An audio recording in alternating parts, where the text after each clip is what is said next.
Welcome to the Quiet Gym, where the game is broken down one possession, one adjustment, one idea at a time. A place where basketball is studied, not shouted about. Before we get started, today's episode is brought to you by Rock Bottom Reset, helping people rebuild discipline, confidence, and purpose one day at a time. Visit rockbottomreset.com to learn more. And now, here's your host, Wyatt Prater. Welcome back to the courts. I'm Wyatt, back by myself again today. But that doesn't mean it won't be a good episode. So today we're going to continue our series of grading the NBA draft per team. We're on to the Western Conference now. And here is a little bit more interesting because now the Summer League have started. And we've already seen guys play on a somewhat NBA level. So that'll be interesting. And a lot of these picks here in the Western Conference are actually playing in the California Classic. So without further ado, let's kind of get into it. But we're not going to start right into it, as we're going to kind of procrastinate the main idea. And we're going to talk about other things that's happened around the league since this has happened. So one of the biggest things that's happened, was DeAndre Ayton getting dealt over to the Washington Wizards. Now, in my last episode, Resto was talking about how Washington needed a backup center. And I 100% agreed. To an extent. I didn't think that was going to happen. I agreed that they should have. But if this was the market for the backup centers, I'm kind of disappointed that another team like Philly or another team that needed a backup center was content with letting Washington win out for this. Because Ayton isn't... I mean, don't get me wrong. I think that he was the worst starting center in the league last year. I think he was the worst starting center in the league. But he'd be a great backup. And I think Philly could have used him. I think Boston could use him. I think Orlando could use him. I think there's lots of teams that could use him. But nonetheless, Jaden Hardy in a couple seconds. This isn't a bad trade for either team. It really lets DeAndre Ayton get his 4th restart. And it lets Jaden Hardy kind of get a little bit... Well, actually, now I'm thinking about it, Jaden Hardy really won't get that many minutes. You know, they just signed Colin Sexton. They got Quentin Grimes off the bench. They got their 2-star guards. There's not much room for Jaden Hardy in LA. But I do like it for Washington. They do get their backup center. What they had last year was not good enough. Tristan Vucevic is not good enough. So getting DeAndre Ayton, it makes you somewhat competitive now. Is Washington notorious for having guys for second chances? Yeah. I mean, AD's getting older. He's had a bunch of injuries. This is kind of a new chance for him. Trae Young's kind of trying to rejuvenate his career. So now you got DeAndre Ayton, who's really trying to rejuvenate his career. And this is kind of the rut we're stuck in. Now, this trade being the biggest thing that's happened since the last episode is a little bit underwhelming because, you know, there's been a lot of big trades that's happened this offseason. So in the last couple of days, we've seen not very much of anything. The other two things I do want to mention is Dorian Finney-Smith getting shipped to Charlotte. I did kind of call it Dorian Finney-Smith getting traded, though I did mention LA being actually the target for him, and obviously he didn't go there. He got shipped out to North Carolina. I don't see this. I mean, this is just a veteran that Charlotte can play. Charlotte's not going to be very competitive this year, but we're seeing that, you know, they're trying to do things, and I do like that. It's just I don't know if Finney-Smith is the veteran you want to get because he didn't really play last year, but he does all the dirty work. He's a winning player. He's a great defender, a good shooter. So I don't mind it for the Hornets. And then finally, the last thing I want to talk about is Andre Drummond signing with the Knicks. If you're the Knicks, you got to be really disappointed with this offseason. I mean, yeah, you won the championship. You got your highest high, right? But you've lost Mitchell Robinson. And Mitchell Robinson, although he's a starting center probably now, was one of the, if not the best backup center in the league, right? So now you just downgraded to a guy who's slowly becoming one of the worst backup centers in the league, and Andre Drummond. And Although John Andre Drummond says he feels like he's got a ton of years left, I don't see it, man. He's on a 1-year small deal, and I think this wouldn't be such much as a loss if Ariel Huckporty didn't leave and go to Philly, because now you've lost a young backup center and your longest tenured player, who was the best backup center in the league, for an aging Andre Drummond, who might fall out your rotation depending on what other center you could fit in there. So I like the attempt at going to get the backup center. I don't like that what it cost you. But nonetheless, let's get right into this Western Conference, because this is going to be a lot more entertaining than what I was just talking about. And I really like what a lot of these top-end teams really did with their draft.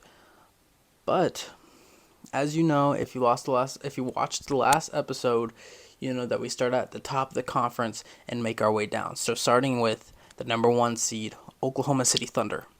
I'm a Spurs fan. If you guys don't already know that, I am a Spurs fan. So if you look at the back, you see the David Robinson photo. You see the Wemby Funko Pop. I think that's all the Spurs things I have up here. But, I'm not a big Thunder guy, right?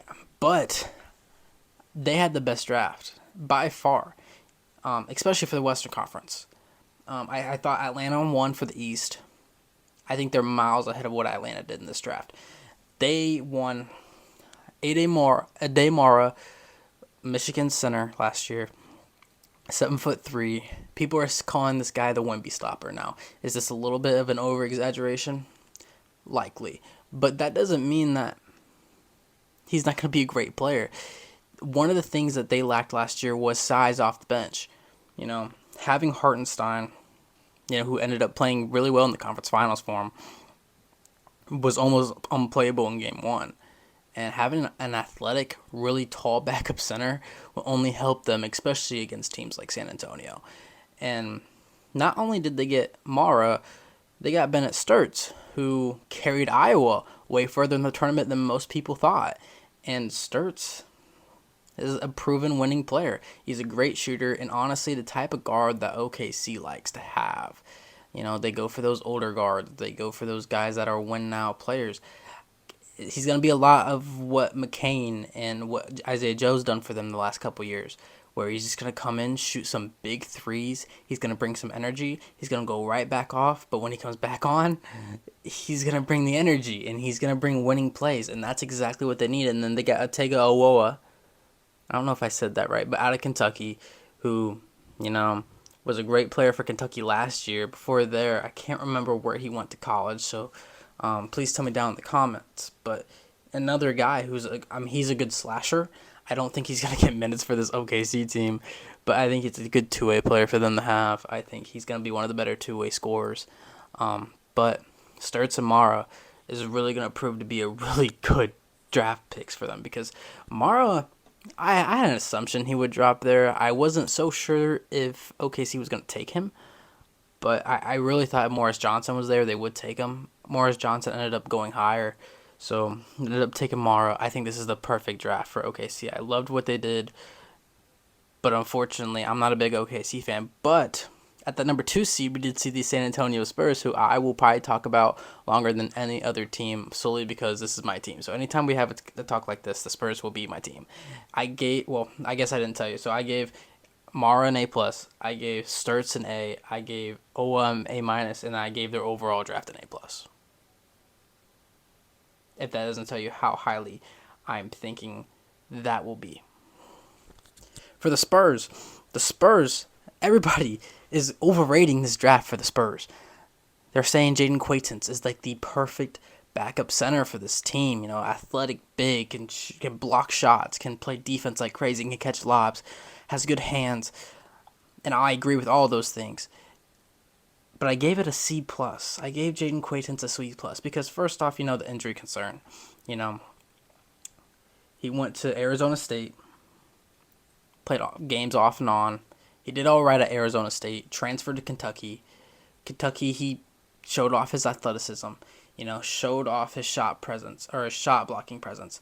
He's a great interior defender, but he's only 6'9". He's got really long arms, one of the most athletic bigs in the draft, if not the most athletic big in the draft. But my biggest concern is having that injury that's lingering with him. It's concerning for the guy who's most athletic in the draft, because by the time he comes back, we might not see him be the most athletic out of this draft.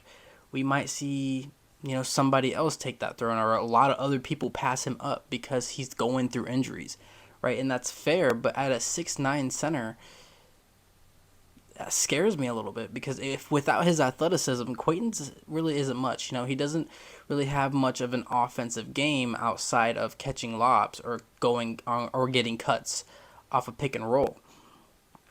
I think it's really a hit or miss pick, but this pick makes more sense when you realize that they traded up to 26 with Denver and they took Tarris Reed. Tarris Reed, UConn prospect, center. He looked pretty good in the regular season. Tournament came around, dominated. We saw 2020 games. I think we saw 2. If not, we saw another game that was close to it. But his first 2 rounds were pretty impeccable. He was a really good player, really good scorer, really good rebounder, and he still will be. He's played 1 summer league game so far. Didn't impress too much, but I think he's more so just a body. Quayton is more of an upside pick, right? They're picking Quayton to be like, oh, he could be one of the best defending backup big men in the league and play amazing minutes alongside Wemby as well. And Tarris Reed's more like Luke Cornett, where they're going to play him as a body, right? He's going to be a body that they can come in. He can play 5 minutes if they really need him to. In the playoffs, he can probably play 3-minute spurts and get him right back out. But he's good enough to do it. So that's the Tarris Reed pick. I don't mind this pick. I gave this pick a B+ just because at least you're getting a body, right? At least you're getting somebody when Cornett, because eventually, he's 31 years old right now. So eventually when Cornett is older, age is getting to him, and Jaden Quayton is going through injury problems or whatever, he's not ready, he ended up not panning out, you still have Tarris Reed there who you can at least slide in until you find that next guy. So I gave it a B+ because I think it's a reliable pick, and at 26 I think it'll be okay. But I gave it a B+ because, when you see the top 20 players out of this draft, most likely those will all just be like rotational guys, and past that it'll be guys that are in or out rotations. At the 42nd pick, I also gave them a B+ for Jacoby Gillespie. Obviously, point guard out of Tennessee, another guy that carried his team in the tournament when guys went down. Nate Ament wasn't very consistent, which we talked about last time, but I don't think it's be a bad pick. I think this is a pick where he'll either be out the league or he'll be a really good rotational guy for, if not the Spurs, another team. And so I give it a B+. And then they got Malik Brown out of Duke at the 44th pick, and I gave that a C. I think that's just a mediocre pick. Nothing about Malik Brown stands out to me. I mean, he's lengthy. He's a good offensive rebounder. But as far as him making an impact in the league, I'm not really seeing it. But I gave the Spurs' overall draft a B- just because I'm really not sold on Jaden Quayton there. But I really hope they prove me wrong because I am a Spurs fan and I'd love to see him play well. I'm not hating on him or nothing. I'm just like I would have rather see them, traded up for Tarris Reed and taken somebody else at that 20 that could have came in and helped them, or maybe they could have traded up that 20th pick to Golden State where you could have took Yaxel or you could have took somebody else. But nonetheless, maybe my expectations are too high. For the Nuggets, I gave them a C overall. I really did not like. They traded down when they could have ended up with Tarris Reed, which I also would have thought would have been a decent pick for them. But they ended up with Trevon Brazile I think maybe. I don't know. I didn't watch enough Arkansas to remember what his name's pronounced but I think he's a junior. I think even the last 2 years, I haven't been high on him. Again, I think he's just kind of like a body. He's got a good NBA body, but everything else is not there NBA ready. But they took him at 35, which is really high to me. I gave it a C-. And then Bryce Hopkins, I gave a B. Just a decent shooter they can put in. I mean, he's going to be a two-way player. If not a two-way player, then the 15th guy on their roster. But I gave it a B because I don't mind it. But Denver didn't really have any standouts. They had 2 second-round picks, so I gave them a C. For the Lakers, I gave this an A-. Honestly, now that I'm thinking about it, I might push it up to an A just because I've seen what Cameron Carr's done the last 2 Summer League games, and he's really carried this Lakers team now. Granted, the Lakers don't really have anybody else. They didn't have a second-round pick. Last year, they didn't really have a first-round pick, I don't believe, if I'm remembering right. So they don't really have anybody to fill in. They have Chris Mannion there. They have Ade Thero, I think, on their Summer League team. But Cameron Carr is definitely the best player that they've drafted in a while. And not only that, Cameron Carr's got a good NBA body, right? He's a shooting guard, but I think he's a taller one. He's like 6'7" or 6'8". He's lengthy. He's not just pure skinny anymore. He's put on some weight. And I think that 3 and 4 spot in their starting 5 is very much open, right? You got your 4 guard depth. You got Walker Kessler. You got Jackson. Well, you don't have Jackson Hayes no more, but you have a lot of holes there at forward. You know, you got Jake LaRavia there, but that's no guaranteed. And by the end of the season, you could see Cameron Carr in that spot, despite him being the 24th pick in this draft. He's played really good in the Summer League. He's a great scorer. And I was somebody coming into the draft that thought, like, man, Cameron Carr might drop. It's likely that he will drop. But I think he's a top 15 player in this draft as far as right now, because, like I said, he's got a good NBA body. He's a decent scorer, you know. Although Baylor wasn't that great this year, Carr played phenomenal. So I really like this pick for the Lakers. Should I expect this to turn them around? Absolutely not. Do I expect Cameron Carr to come in and be an all-star? No. I expect him to be an all-rookie player, but I don't expect him, like, I'm not expecting Rookie of the Year. But I do expect him to be in that starting 5 by the end of the year, and maybe that's setting my expectations really high, but with a player like that, you really need to. As far as the Rockets go, this was another team I really wish would have traded up into the first round, because, you know, we don't know how Fred VanVleet's going to look when he comes back. Amen Thompson, we've learned that it's not good enough to have him as your primary ball handler. And so I would have loved for them to trade up and get Falon or get Christian Anderson. You know, someone young that they can help build around. But instead, they got Bruce Thornton at Ohio State with the 33rd pick, or the 31st pick, I'm sorry. I gave it a B+.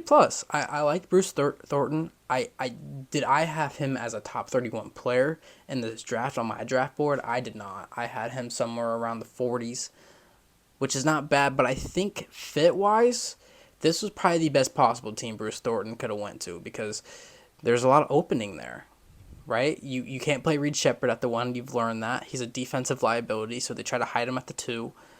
Amen Thompson's just not a primary ball handler. There's a question there for Fred VanVleet. They didn't really get one in free agency other than Marcus Smart, which was a good attempt. I don't know if Marcus Smart is a really good primary ball handler anymore at this point in his career. And obviously, Bruce Thornton isn't probably at the NBA level yet. But give it a year. Give it 2 years. We might see him getting rotational minutes. I do like this a lot. I think he's got, like I said, Bruce Thornton, having a guy like Fred VanVleet, having a guy like Marcus Smart now on your roster, those are great veterans to have alongside, you know, young guards. And I think only Sheppard, Thompson, Thornton, those young guards will only, you know, excel, will only look better, will only learn from those veterans. I think it's great for Houston to have those kind of guys, and I gave this a B+. Do I think it'll pan out for them right away? Maybe not, but it should pan out for them eventually.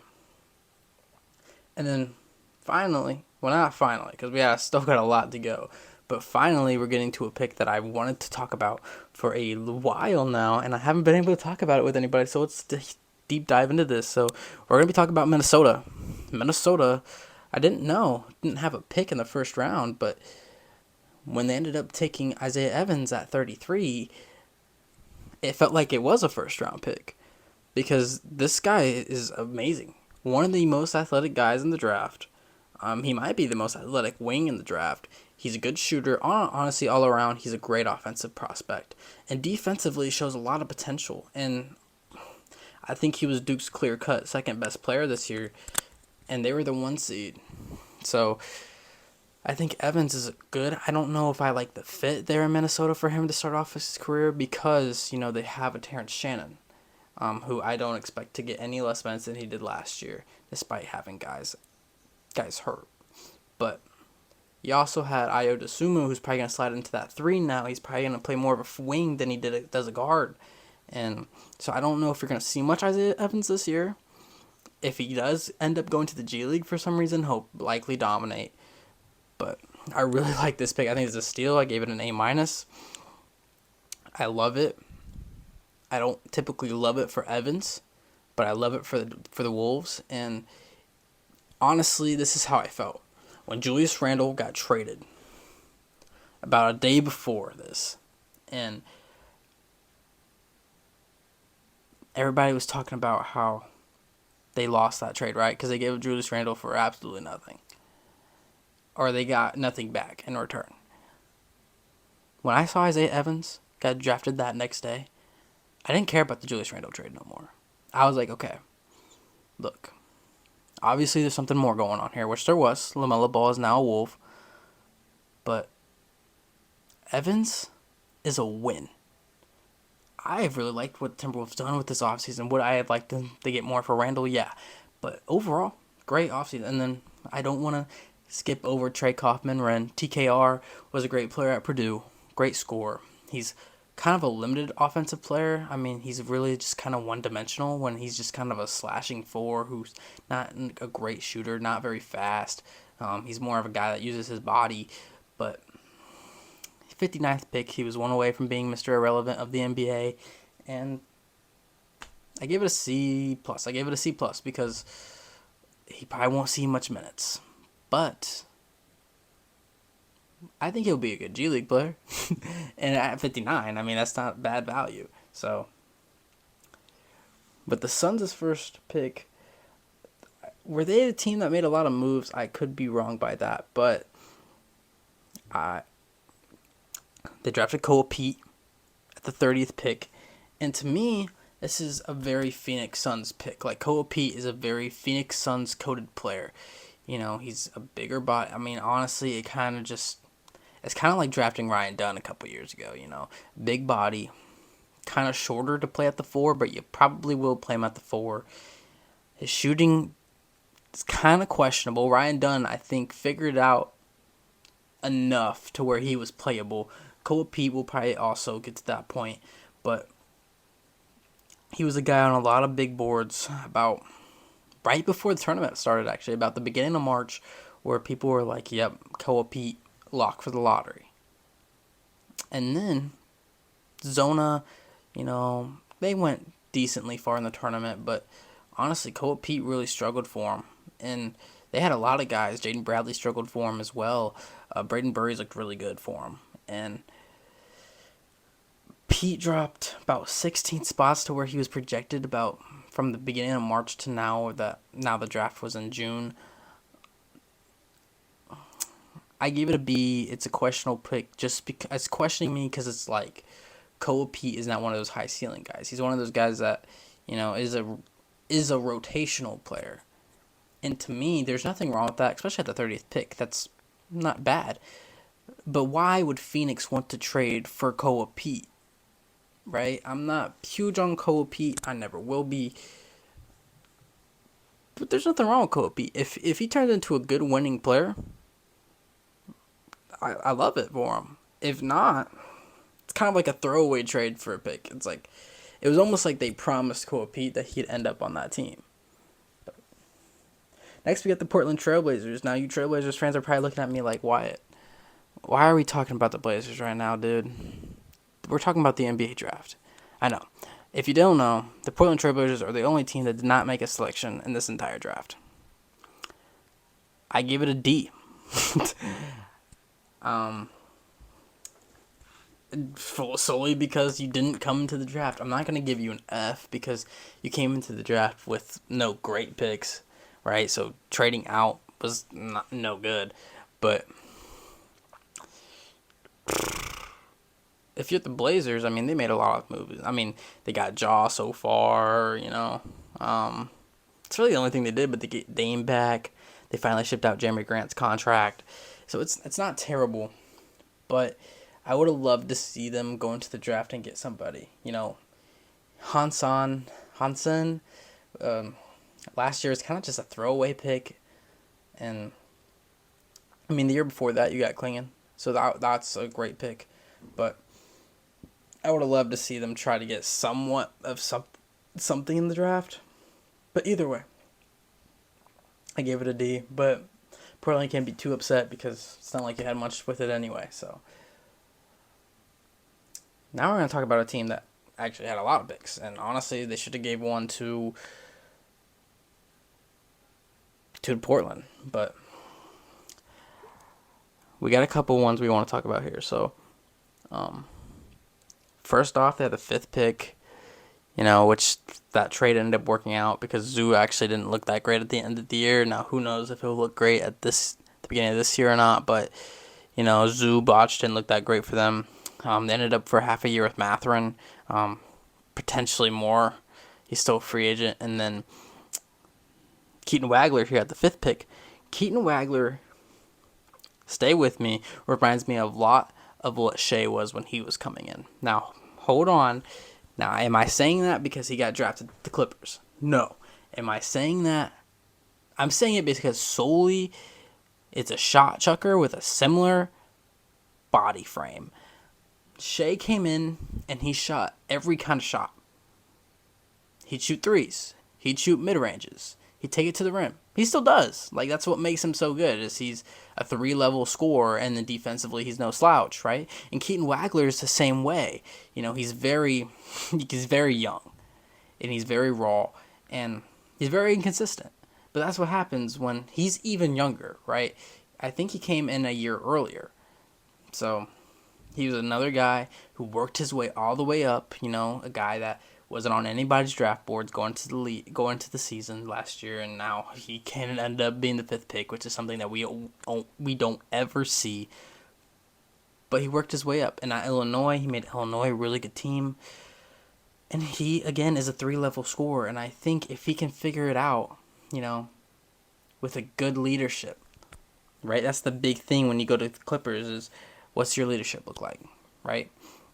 You got Tyronn Lue. Cool. Okay, they shipped out Kawhi. It's not great. But was Kawhi really that great of a leader? I don't know. I'm not in the locker room, but if I had to guess, I'd probably say no. But they don't have a lot of veterans on that team. But I do think Garland being there now is a great step in the right direction. And I think Keaton Wagler can learn a lot from Darius Garland, if I'm being honest. Darius Garland has got a really nice handle. Keaton Wagler, that's something that he could work on. And if he could get a handle similar to Garland or learn from Garland and make his own spin on it, obviously, because that's what they do most of the time, that will be great. And I think Wagler has potential. Wagler has the potential to be the best guard in this league, right? I think there's no ceiling to Wagler. There's no, there's a ceiling to Acuff, right? Because Acuff defensively right now is so bad that he's capped. Because I don't think he'll be this amazing defender, right? Keaton Wagler can be an amazing defender, and an amazing scorer, and an amazing playmaker, and etc. Right? So, Keaton Wagler, I love this pick. I gave it an A-. Honestly, rethinking it, I might give it an A+. The more I want to talk about it, the more I love it. But then we keep going down, right? The 36th pick, they got Baba Miller. Again, I'm not a guy that's high on Baba Miller, but he's 6'11", has a good frame. He's pretty athletic. He's been in college basketball for a little bit now, which isn't great. But, again, he's on Cincinnati, also a team that wasn't amazing. But Baba Miller got a lot of potential. And for the 36th pick, I don't mind them taking a swing on Baba Miller here. So I gave that a B+. Nick Martinelli from Northwestern. He's a good big, another power forward they took. I gave that a B because he played really well at Northwestern last year. And then Nago, that France center, I gave an A- because you rarely see 7-footers taken this low in the draft. That's purely why I said that. That's purely why I gave him this an A-. I don't know nothing about him. I saw 7 foot, I saw how athletic he was, and I gave it an A-. So I really love what the Clippers did. I gave their whole draft an A-. I want to bump it up to an A. So I'm going to give the Clippers an A for this draft. I love it. I think Keaton Wagler is going to be an amazing. I think I think his floor is like Anthony Black, and I think his ceiling is like Jay Gilgeous-Alexander. For the 5th pick, I'd do that, right? Wouldn't you guys? Now that we move on from the Clippers, which, again, I want to point out the Clippers hasn't been a great organization. So after having a draft like this is a great step in the right direction. I think there's still some moves they have to make to go full into the right direction, but this was a great start. And now we go on to the Warriors, who's also kind of in this direction that isn't so sure, right? They're in this direction that, like, it's in win now, but they're not really good enough to even make the playoffs, right? They attempted to trade for AD. Washington said they don't want to trade him, so they're probably not going to get Braun. If they do get Braun, though, they still are yet to re-sign Draymond, and I think that might be what Draymond's waiting on. But so you got your hole at Dre. You don't know what's going to happen with him. You got your hole at LeBron. You don't know what's going to happen with him. You just lost your chance at AD. You re-signed Kristaps Porzingis to, honestly, too much money. Jimmy's coming back from a torn ACL. You're not going to have Moses Moody all year. You literally just have Steph right now. But then you get Axel Lendenborg, and he's looked amazing in the Summer League. And, I mean, obviously, a lot of people thought he was the best player in college basketball, including me. You know, he led Michigan to a national championship. Yeah, I say led. I know they were a great team, but Axel was that guy. And so, you know, I personally think he kind of got Dusty May an NBA job. I mean, so I gave it an A-. I think he's a good win-now player. If they re-sign Draymond, even though if Draymond has a bad year, he'll probably still be coming off the bench. But I think Yaxel's a great player for Golden State, and I think, honestly, this was the best pick Golden State could have had. I gave it an A-. I don't think Yaxel's going to be like this all-NBA player.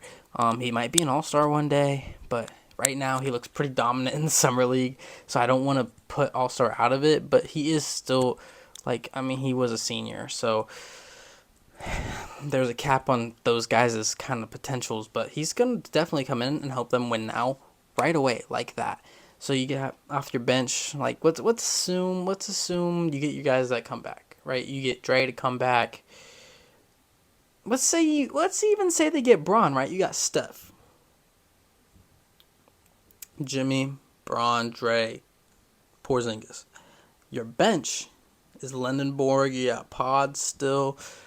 They're not looking terrible.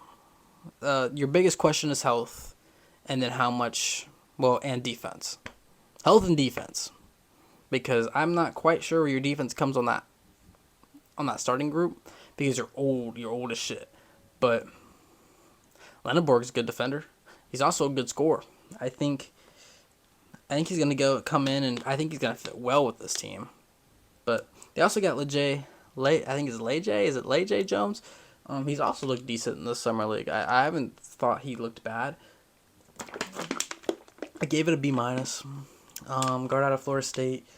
He's kind of shifty for a shooting guard, and he's got a really good ball handling skills for a shooting guard. But again, I don't think nothing stands out crazy about him to me. I don't know if he'll be like a guy who gets NBA minutes, but I gave it a B- just because I still think he's a really skilled player, and there's a potential that he could play in this league. But going down to New Orleans is a team that really sucked last year, right? You had DeJounte Murray for limited games. It was like one stretch. You had Zion for even less. No, they had Zion for a little bit longer, and they had DJ, but you had Trey Murphy looking like really good. You had Herb Jones looking like really bad.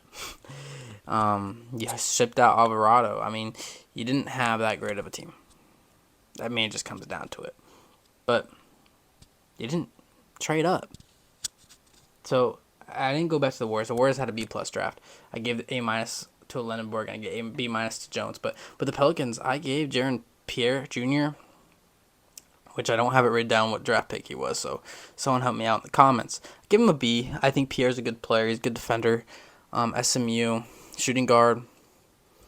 There's nothing crazy that sticks out to me about Pierre. I did have him higher, though, on my draft boards. I had him as like a top 40 player.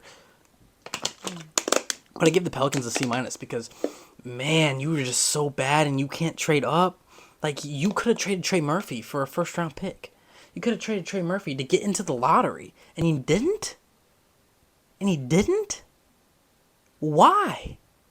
Why didn't you make a package?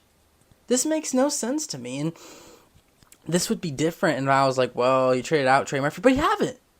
You haven't touched Trey Murphy. Right now, his value is high.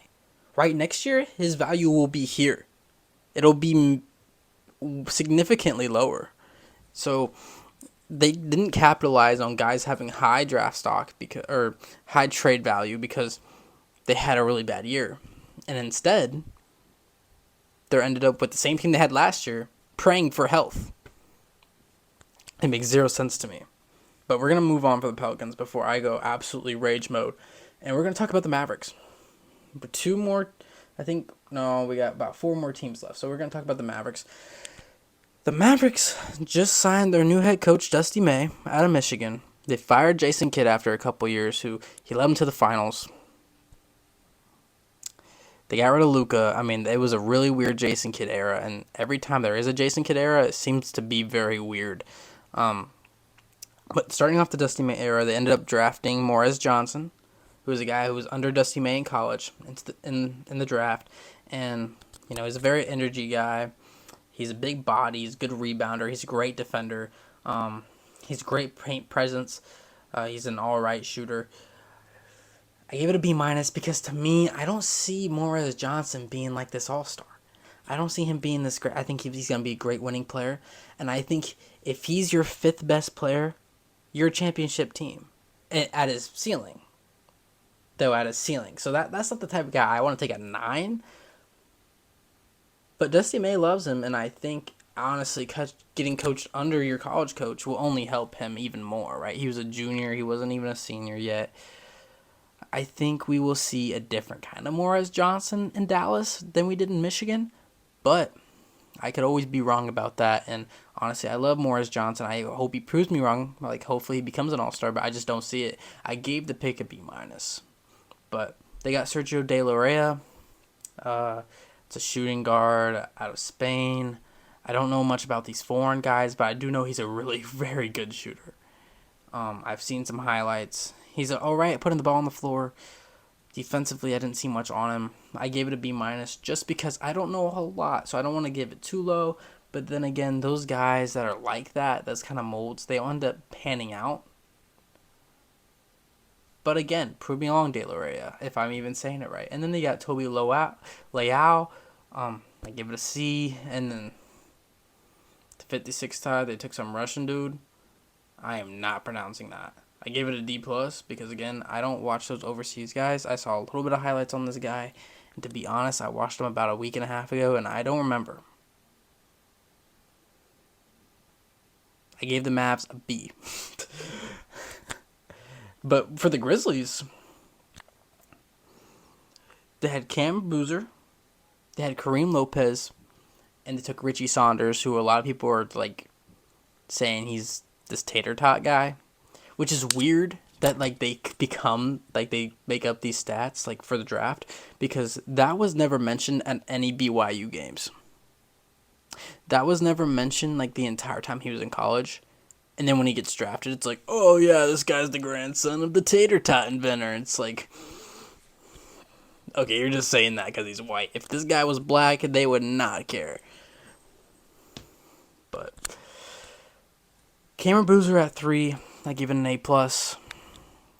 I think it not only is Cameron Boozer an amazing player, I think this is an amazing fit for Memphis. I think it's a great restart. Do I think his ceiling is as high as AJ DeBanster or Darren Pearson? Absolutely not.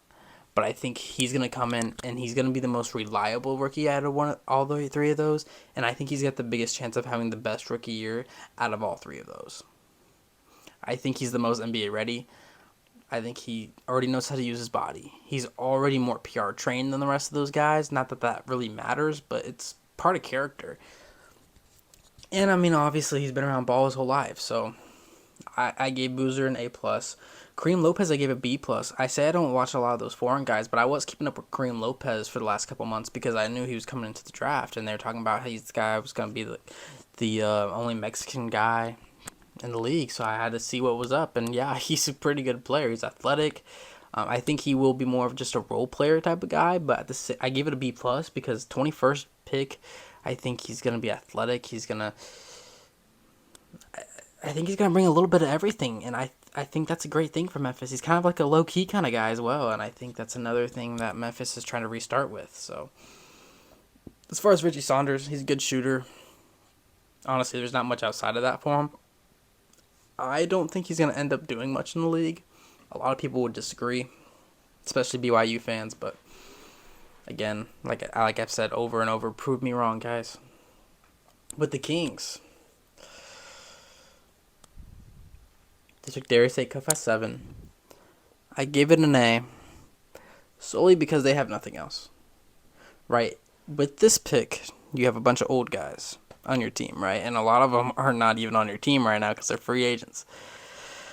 You want a new start, and you want to find that franchise guy. And I don't know if Darius Acuff is going to be a franchise guy to take you to the championship. But I think it's a good start to get a franchise guy. So I really like this pick. I gave it an A. They picked Alex Carabon at 29, who is a winning guy. But with the Kings, I don't really like that for him at all. They have Keegan Murray ahead of him. They have other forwards, Dylan Cardwell. I know he's a big, but Carabon brings shooting. Don't get me wrong, and he's a very intelligent player. But the Kings are just kind of not that kind of team where you don't want to select a senior there. You don't want to select a guy who's just a pure shooter who's exactly like Keegan Murray is right now. So I gave that a B just because I know Carabon's a really good player, so you have to give him at least a B, but I just don't like this fit for Sacramento. And then they got Emmanuel Sharp I gave it an A after watching some Summer League. I'm not fully convinced on him, but it'll get better. I mean, he's guard out of Houston. Those Houston guys end up being decent players in the NBA. So gave it an A at 45, but overall, I gave him an A minus just because I really do like Darius Acuff. I think he's going to bring a lot. I think he's going to be similar to like a guy where if he's your second best player at his ceiling, you'll win. If he's your first, you might be able to win, but you won't go far in the playoffs. I could be wrong, but again, I'm just telling you my ceilings for these guys. So, and then finally, we end with the Utah Jazz, whose only pick was the second overall pick, and Darren Peterson. Darren Peterson is a guy where his confidence is here. His skill level, also here. There's not many negatives about this guy other than this, other than him saying like, I'm going to be hurt, other than the story behind him faking injuries, the story behind checking himself out of games, his question about the passion of the game, right? And not only that, he didn't train with anybody else, or he didn't have like a camp with anybody else but Washington, and ended up getting signed by Utah. I think it's amazing that Utah, went to him. It shows growth in the organization. It shows a reason to keep the Utah Jazz in the league, because they are taking initiatives to make these players feel welcome, which is a lot of things that teams don't do. But I don't like Peterson's ego. It really pisses me off. But you know who else has pissed me off? Anthony Edwards. And it's one of the best players in the league. Peterson, when I think of Peterson, one of the first things I think of is his field goal percentage is crazy good for the amount of shots he took at Kansas and for him being 6'3". And for a majority of his shots being outside of the paint as well. He's a very efficient player. Honestly, I just don't think he can miss. I don't think he can miss a wide open jump shot, and even sometimes contested. But as far as this pick, yeah, I gave it a B+. I give the Jazz an A-. I think Peterson will be a really good player, but I think his floor is lower than people think, right? Peterson could be as good as the next guy, right? People are saying Kobe. People are saying Jordan. Okay, I don't know if it's going to be that high. I'm not saying it's impossible, but he's not even necessarily like that. They just say that because he takes mid-range shots as a shooting guard. But I do think he can be a top 5 player in this league, for sure. But I think his floor is like a Cam Thomas. Where, like, yeah, he's still going to be a bucket, but there's a chance that he's such a bucket. Not even such a bucket, but he's just, like, not good enough in other areas of the game where a team will even want him because he's just going to be a ball hog, and he's not good enough to do that. So I gave the Jazz an A- for the draft just because, you went and you got your guy. You got a franchise guy. You didn't get Boozer, which a lot of people love the fit just because there's a connection there, but I didn't like Cam Boozer going there at all. So I like the Peterson. Peterson was ideally what they should have had. Even if they got the first pick, I wouldn't even mind them taking Peterson here. Because now they're looking good at guard. You got Keontae George, another great scorer. You got Darren Peterson. And then you got Ace Bailey, who you drafted last year.